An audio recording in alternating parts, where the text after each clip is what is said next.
Bom dia, vereador Tico Kuzma, primeiro presidente desta casa, cumprimento a mesa, cumprimento aos vereadores, servidores, imprensa que acompanha essa sessão. A minha fala é muito breve, porém, algumas considerações que a gente deve fazer nesse momento que o país passa. Nós estamos vivendo um momento difícil na política e eu venho falando nesta tribuna desde quando estreiei meu primeiro mandato nessa casa, que o país precisa ter suas reformas, precisa passar pelas reformas. E se passaram 13 anos e nós não vimos as reformas acontecerem. E o episódio mais recente é que o governo federal fez um estudo, um projeto de lei encaminhando ao Congresso e agora retirou, alegando a falta ou o pequeno quórum para aprovação nas reformas, especialmente a reforma da Previdência. Ora, a gente entende que isso é urgente, é um tema urgente. Reforma previdenciária, reforma administrativa, reforma tributária e até reforma judicial, porque precisamos passar por um processo de reformas.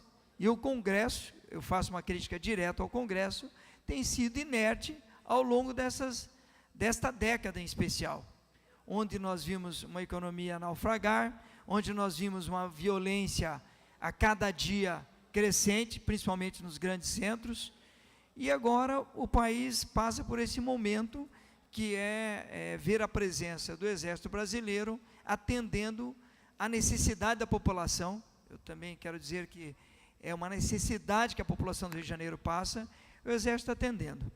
Isso eu gostaria de entrar especificamente nesta pauta, porque quando nós tivemos a nossa Constituinte de 88, estabeleceu-se algumas regras orçamentárias.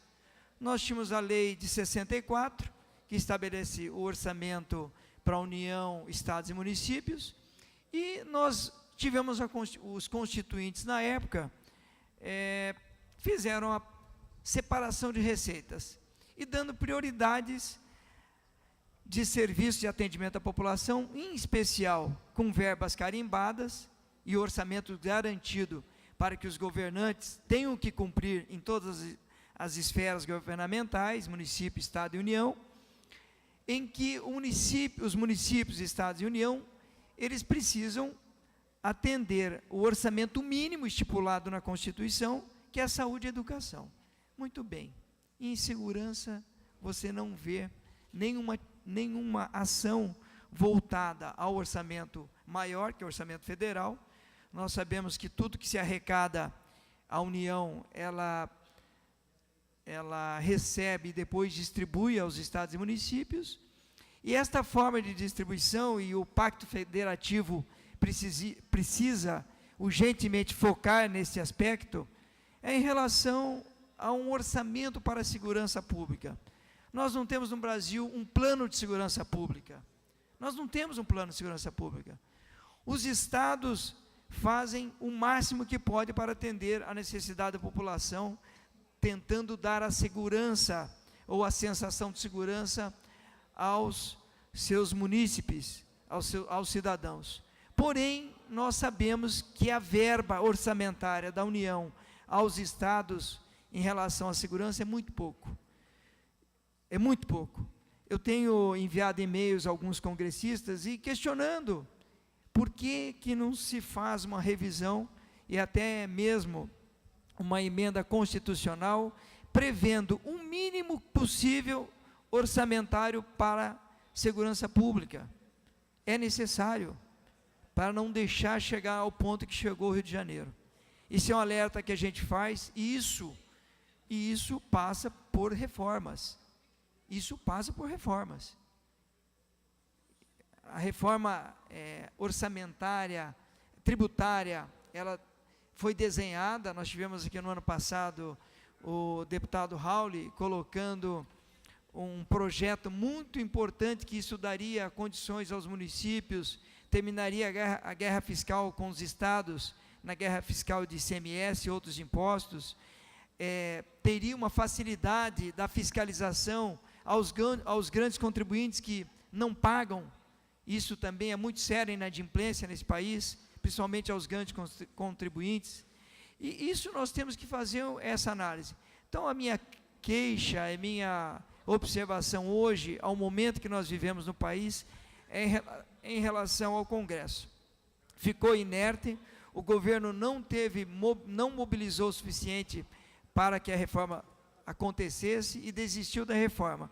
E agora tenta encaminhar ao projeto algumas medidas que também não terão êxito. Ou seja, são medidas que ainda não conseguem alcançar as necessidades da população.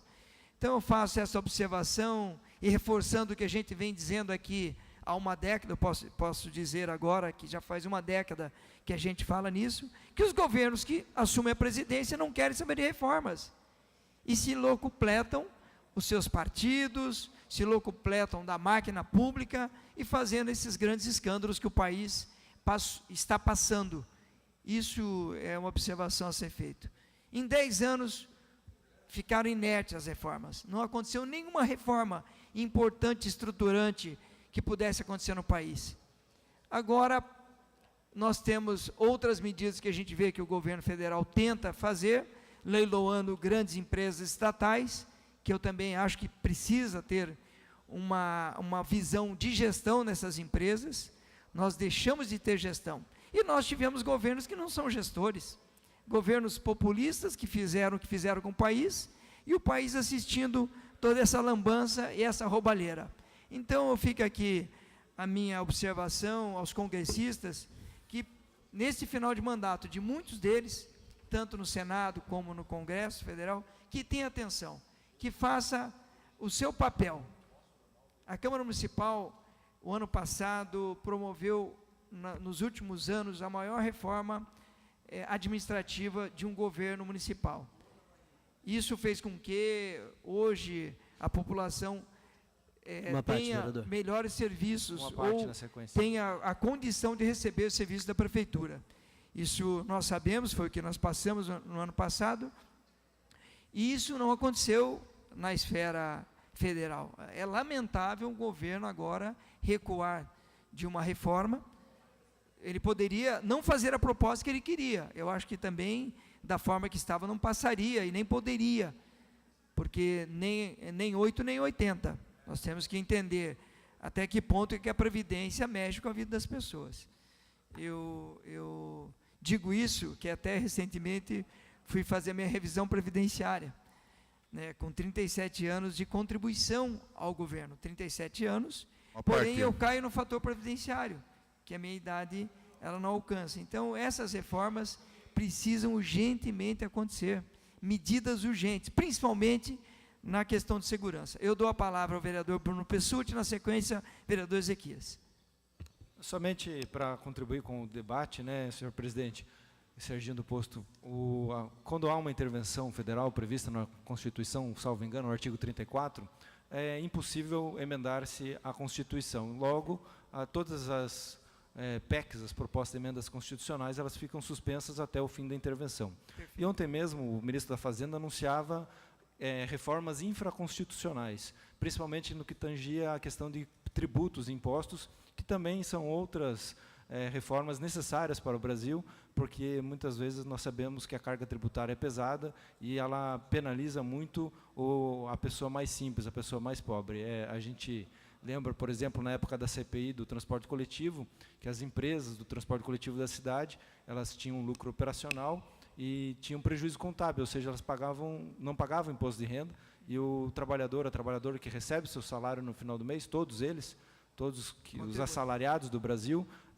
aqueles que têm os seus valores acima dos valores previstos pelo imposto de renda, já são debitados dos seus impostos de renda. Então, isso só para citar um exemplo, mas não é essa a reforma que está sendo colocada tributária, mas são alterações em outras questões tributárias, imposto de renda também, a PIS e COFINS, etc.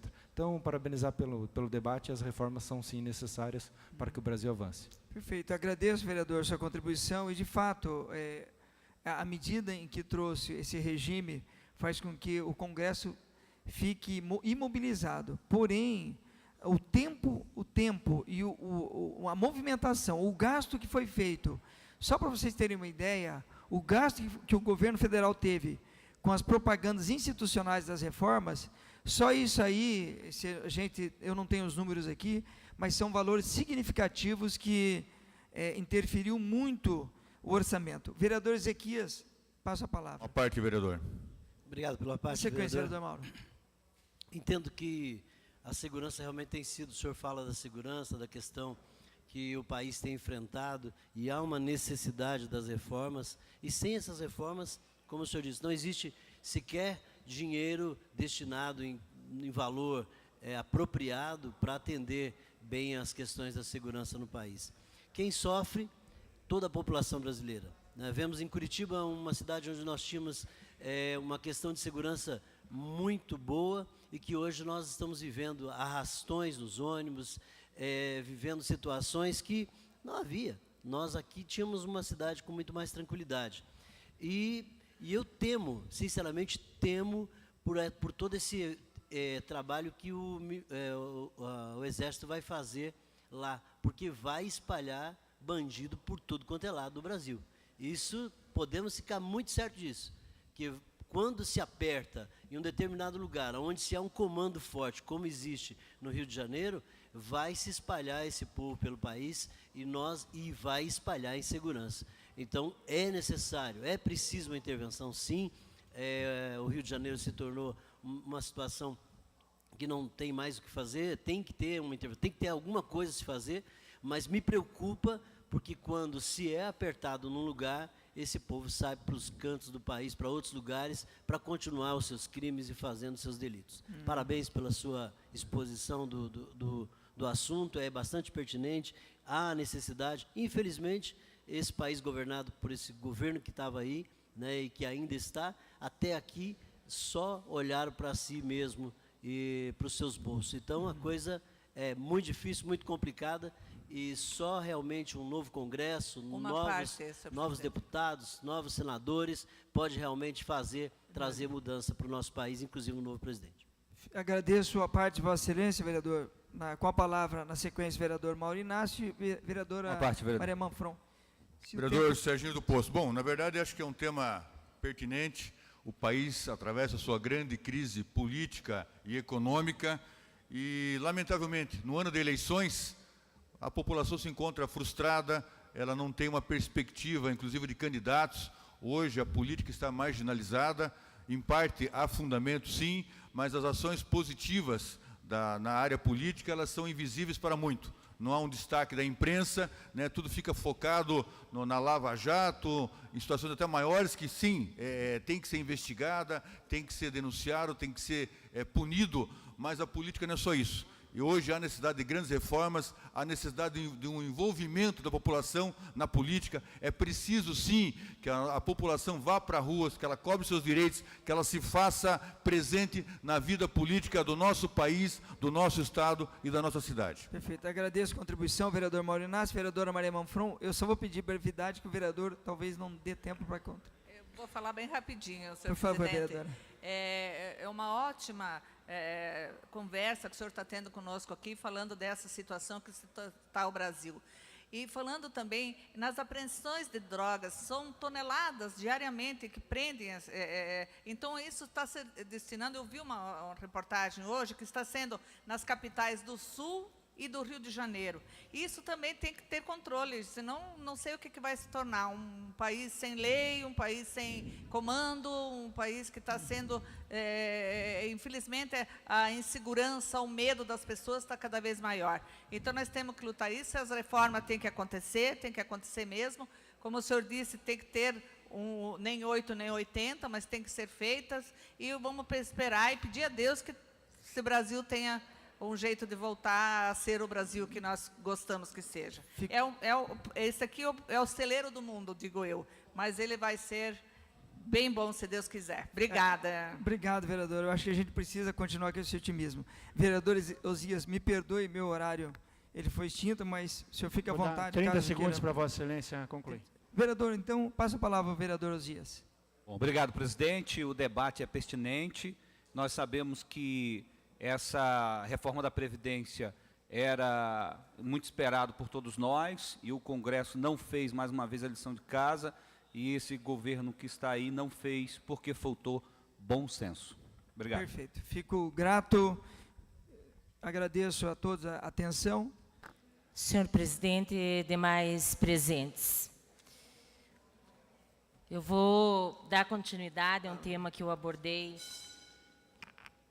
essa semana, que é a questão da reforma da Previdência. Claro que nós tivemos aí últimos acontecimentos, nos últimos acontecimentos, um recuo do governo federal, mas eu acredito que é importante nós pautarmos alguns aspectos, porque normalmente o que nós temos é um debate pautado em falsas premissas, né?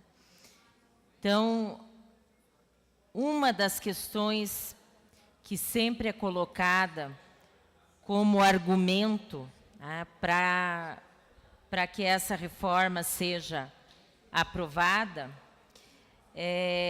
diz respeito a mudanças que visam combater privilégios. E aí nós gostaríamos de trazer alguns elementos que são técnicos, inclusive, a partir de uma nota técnica do DIESE, que é o Departamento Intersindical de Estudos Socioeconômicos, é um órgão respeitado em todo o Brasil. Na verdade, o que nós podemos observar? Quando se fala em combate aos privilégios, se deixa, né, em segundo plano a análise de uma proposta de mudança que atinge toda a classe trabalhadora brasileira, sobretudo os trabalhadores pobres, que além de evitar o debate sobre medidas necessárias para enfrentar o maior e mais grave problema do país, que é a concentração de renda e riqueza. Então, muito se fala da Constituição de 88, e que foi um marco importante, que nós fazemos a defesa com os limites também, que a época, né, fez com que, inclusive, houvesse críticas a alguns aspectos da Constituição, mas que, comparando a constituições anteriores e ao período que antecedeu toda essa discussão, que era o período da ditadura militar, nós sabemos, né, que vários aspectos dessa Constituição não foram regulamentados. Um deles diz respeito à taxação sobre as grandes fortunas. Então, o problema no Brasil está na grande concentração de renda. Poucas pessoas concentram a renda no nosso país. E nós estamos falando de um país que está entre os 6 maiores PIBs do mundo.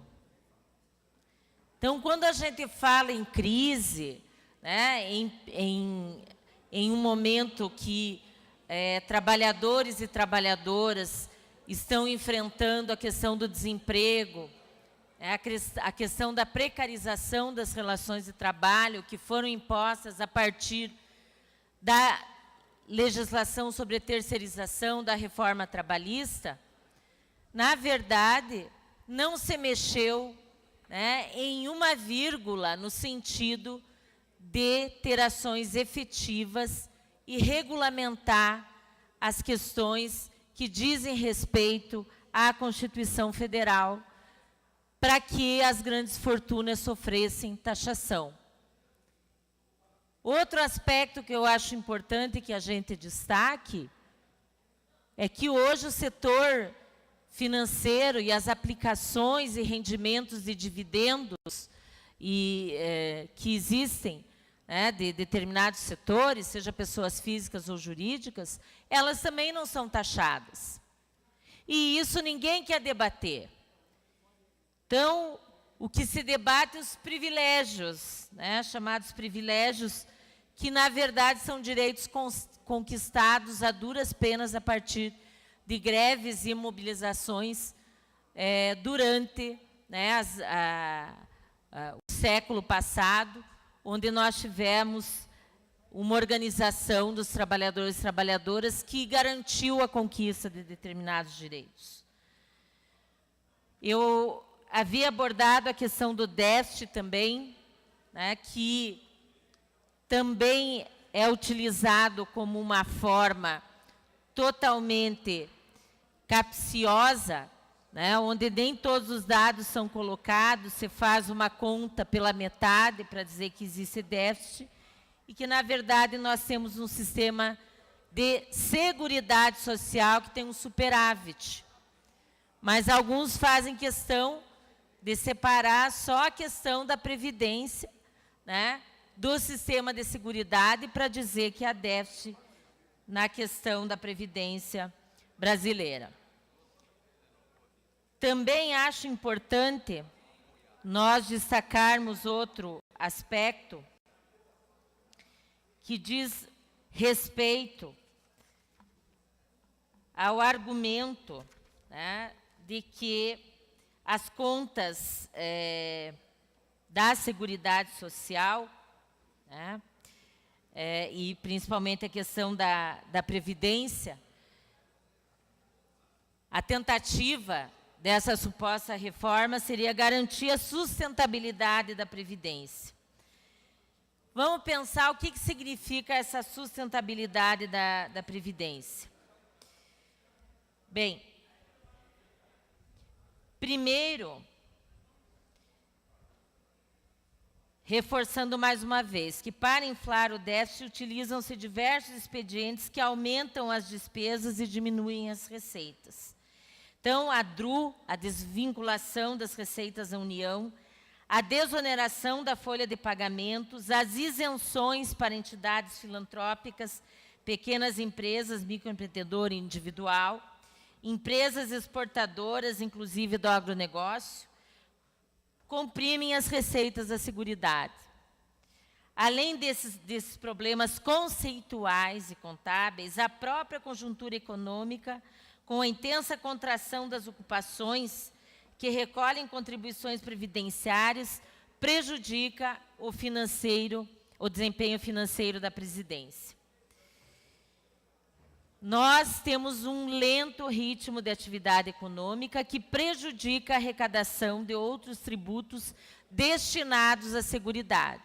Então, nada disso é dito, né, pelo governo Temer e por aqueles que defendem essa proposta, que é uma proposta de desregulamentação, na verdade, dos direitos sociais. E, por fim, eu acho que é importante a gente destacar que nós estamos passando por um processo que corrói as bases da arrecadação da Previdência. As mudanças institucionais nas relações de trabalho, como a contratação de pessoal na condição de autônomos e MEI. Então, são recursos que deixam de ir para o caixa da Previdência. Então, a contratação de trabalhadores também na forma de pessoas jurídicas, né, a recessão, as mudanças institucionais, a falta de fiscalização e a lentidão na cobrança de débitos das empresas colaboram para os resultados financeiros ruins da Previdência e da Seguridade. A divulgação dos resultados negativos vultuosos faz parte da estratégia do governo para angariar apoio junto à população para viabilizar a reforma. Esses dados contábeis, no entanto, são apresentados de forma equivocada e parcial por não serem contextualizados, por não explicitarem a inclusão dos gastos com os militares, pela manipulação do conceito e da contabilidade da Seguridade Social, e por ocultarem os efeitos da recessão e da falta de fiscalização e de cobrança de débitos. Sem falar dos perdões de dívidas, né, inclusive de grandes bancos como Itaú e o Bradesco. Então, esses números não são apresentados para a população. Por isso, né, nós tivemos nesse último dia 19, vários atos e mobilizações em todo o Brasil, para que nós possamos continuar lutando. Bem, ao mesmo tempo, somos surpreendidos, né, por uma chamada intervenção federal na segurança pública do Estado do Rio de Janeiro. E, obviamente, o artigo 60 da Constituição Federal coloca que, uma vez estando em vigor um decreto de intervenção, o Congresso Nacional não pode aprovar qualquer mudança na Constituição. Mas é óbvio, já existem, né, vários boatos, e que eu acredito que podem ter verdade, né, que pode existir, a partir do momento em que o governo golpista do Temer, né, sentir que há condições para a aprovação da reforma, suspensão temporária desse decreto, para que haja a votação da reforma da Previdência. E aí eu gostaria de trazer algumas reflexões em relação a esse decreto. Nós sabemos que há, inclusive, né, no Comando Geral do Exército, um descontentamento em relação a esse decreto e à intervenção de tropas do Exército nos estados. E um dos aspectos que é levantado é o seguinte: como é que o Estado do Rio de Janeiro vai se colocar como uma instituição que seja respeitada quando se coloca como incapaz de garantir ações efetivas no sentido de ter uma segurança pública efetiva, né, para a sua população? Então, quando um Estado abre mão disso e nós temos a intervenção de tropas federais, nós colocamos em risco, inclusive, a estabilidade de um governo estadual. E acho importante dizer, né, que essa questão que vincula o Exército como uma espécie de polícia interna e coloca os militares como protagonistas, tem relação com a receita neoliberal que tem sido adotada nos Estados Unidos e na França também. Nós não podemos mais fazer uma análise isolada como se o Brasil fosse uma ilha e como se esse golpe que nós vivemos partisse unicamente de setores da elite brasileira. Esse golpe é articulado de forma internacional. E se nós formos fazer uma análise, o Trump, em dezembro, ele aprovou mudanças do sistema tributário que desonera a arrecadação total do país em cerca de $1 trilhão, especialmente para as famílias ricas. E eleva em $1 trilhão, em 300 bilhões de dólares, o orçamento de 2018, sendo que mais de metade disso é para gastos militares. Não diferente disso, Macron, na França, toma as mesmas atitudes. Reduz também a arrecadação tributária, principalmente das grandes fortunas, e faz tentativas de suspender o imposto sobre a propriedade. E, ao mesmo tempo, diminui as despesas sociais, que é o que está acontecendo no Brasil. O que representa a emenda 95? Representa o congelamento de 20 anos nos investimentos sociais do país. Nós temos uma política no Brasil também de isenção fiscal, de perdão de dívidas, de grandes empresas, de produtores rurais, de indústrias petrolíferas, da redução, né, dessa arrecadação que pode chegar a 322 bilhões em 2020. E, em contrapartida, uma retirada de direitos e uma diminuição dos gastos sociais. E agora, fechando 30 segundos, vereadora. Fechando essa receita neoliberal, nós temos uma intervenção federal no Rio de Janeiro, que não vai funcionar, porque de forma pontual e não sendo uma intervenção oficial, mas houve ações pontuais nos últimos 24 anos do Exército Brasileiro no Rio de Janeiro e não resolveu a questão da segurança pública lá.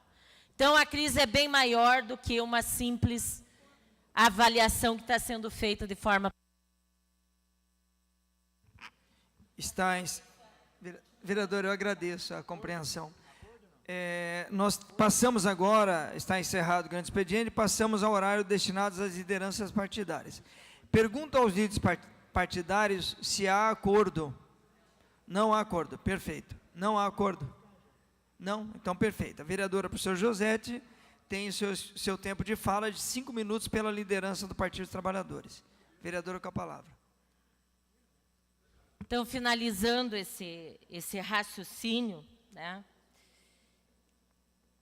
nós acreditamos que nessa receita neoliberal, que não está sendo aplicada apenas aqui no Brasil, a concentração de renda, né, que hoje faz com que nós tenhamos 7 a 8 famílias no mundo que concentram a maior parte da renda mundial, essa receita faz uso político dos militares no Brasil nesse momento também. E pode estar, na verdade, levando a um abandono da democracia, dando lugar ao autoritarismo. E, infelizmente, quando nós temos governos que, obviamente, compactuam com essa mesma ideologia, e no caso do Paraná e de Curitiba nós temos, né? Está aqui o governador Beto Richa e o prefeito Rafael Greca, nós temos um acirramento no sentido da retirada de direitos dos trabalhadores e trabalhadoras. Então, acho que nós não podemos deixar de lembrar que todas as ações e a legislação aprovada no ano passado no pacote de ajuste fiscal vai nesse sentido.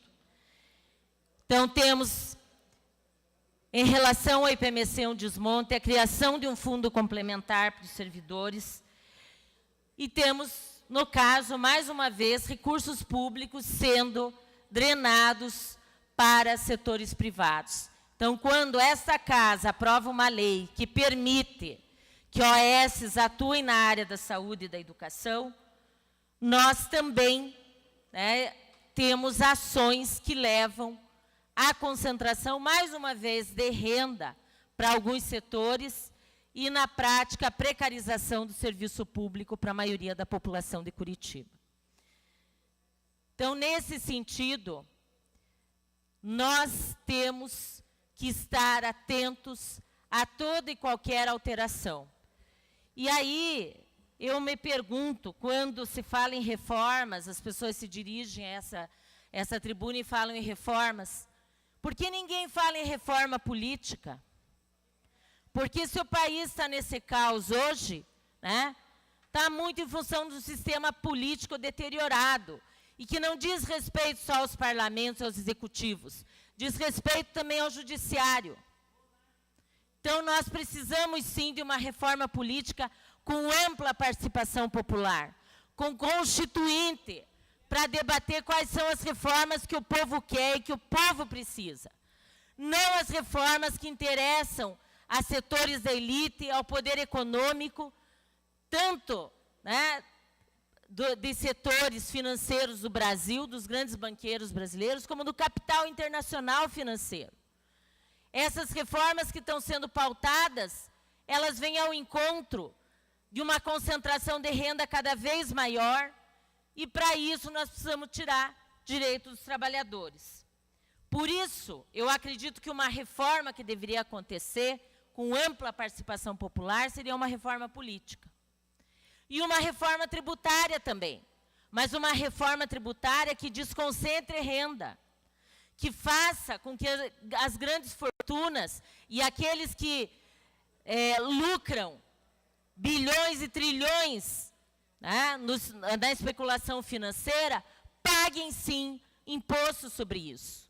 É nessas reformas que eu acredito, e não nas reformas que retiram direito de trabalhadoras e trabalhadores e que levam o Brasil, nesse momento, a termos setores da sociedade que tinham sido incluídos a partir das políticas do governo Lula e do governo Dilma, a estarem mais uma vez numa situação de vulnerabilidade e termos, certamente, um retrocesso nas políticas sociais. Então, eu defendo as reformas que vão ao encontro dos direitos dos cidadãos e das cidadãs brasileiras. E não as reformas que levam à concentração do grande capital. 30 segundos, vereadora. Para concluir, nós entendemos que o estado de exceção no Brasil se agrava com essa intervenção federal no Rio de Janeiro, que já está indo para o Ceará, né? E que nós sabemos que isso é um balão de ensaio para testar a população brasileira e ver até que ponto ela consegue perceber a lógica e o estado de exceção que nós vivemos nesse momento no Brasil. Obrigada.